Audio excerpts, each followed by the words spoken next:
In this one, we're going to take a look at converting the following. So r equals cosine theta into rectangular form or Cartesian form.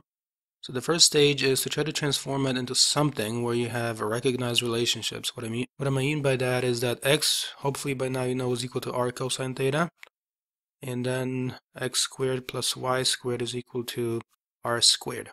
You want to make use of these basic facts.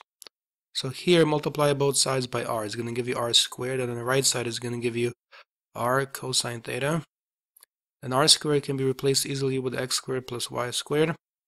And r cosine theta can be replaced with just x. And this is already in Cartesian form. Often you might be asked to graph this, so then you got to transform it, for example, into the equation of a circle or something like that, depending obviously on the details. So here that will take this form, x squared minus x. I subtract x from both sides. Then plus y squared equals here 0. So take the x to the left side with subtraction. Then you want to complete the square. So to do that, you might proceed as follows. You take the x, you put it down one time, and you subtract from it. In this case, the coefficient on x is 1. So you take 1/2 and you divide by 2. It's going to give you, in other words, minus 1/2. So you take and you put here 1/2 of whatever that coefficient of x is. Then you square that. And then you subtract from it the square of the 1/2, which is 1/4. And then you copy the y squared down, set it equal to 0 still. Next stage is to take the 1/4 to the right side. So you know what I'm going to do here. I'm going to be very clear that basically this was step 1, step 2, step 3, step 4, step 5. Okay, so that's step number 6 over here. Let's take the next step.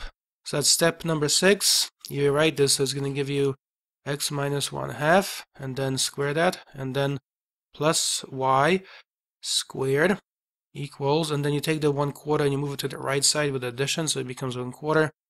Okay, and then step number 7, you want to write this x minus 1/2 squared plus y squared, and then you take the 1/4 and you write it as 1/2 squared. Remember, 2 squared in the bottom will give you the 4. And then after that, you can identify the radius. So it's going to be x minus 1/2 squared plus y squared equals here 1/2, and the whole thing is squared. So now you can identify that this value right there, x equals 1/2 positive, not the negative 1/2. You take only the 1/2 positive without the negative sign. That becomes the x-coordinate of the center. When you have y squared, up here, whenever you have this, take a look. I'm going to show you a small side note.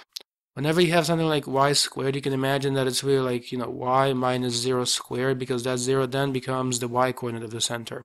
So in our case, that means that the y coordinate of the center is 0. And then lastly, this value of 1/2, that becomes the value of the radius. So you have all the key pieces of information. I can put them together in a graph. Take a look.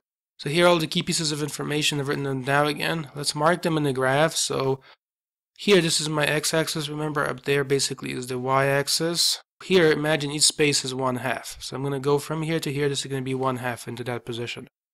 So that's 1/2 along the x-axis. Then, according to the radius, you got to count 1/2 to the right, up, to the left, and down. So in other words, this here will be another point on the circle. That there will be another point on the circle. That there will be another point on the circle. And then also this will be another point on the circle. You can then identify the coordinates of each point. If you're beginning from the center and you count 1/2 to the right, it's going to give you this point right here. Take a look. That point will have this x-coordinate. It's 1/2 from the center plus 1/2 from the radius. That's just 1. So that coordinates of that point would be 1, 0. You see?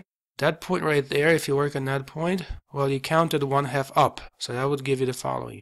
You take the x-coordinate from the center, which is 1/2, and then you add 1/2 because you're going vertically 1/2, so it becomes 1/2 in that position.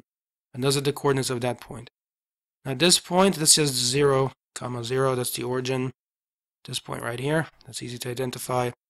And now the bottom point, well, you take the x-coordinate from the center, which is 1/2, but then you're going down 1/2 along the y-axis. So it's going to be negative 1/2. And after that, you can just connect them to the best of your ability with a line that suggests a circle.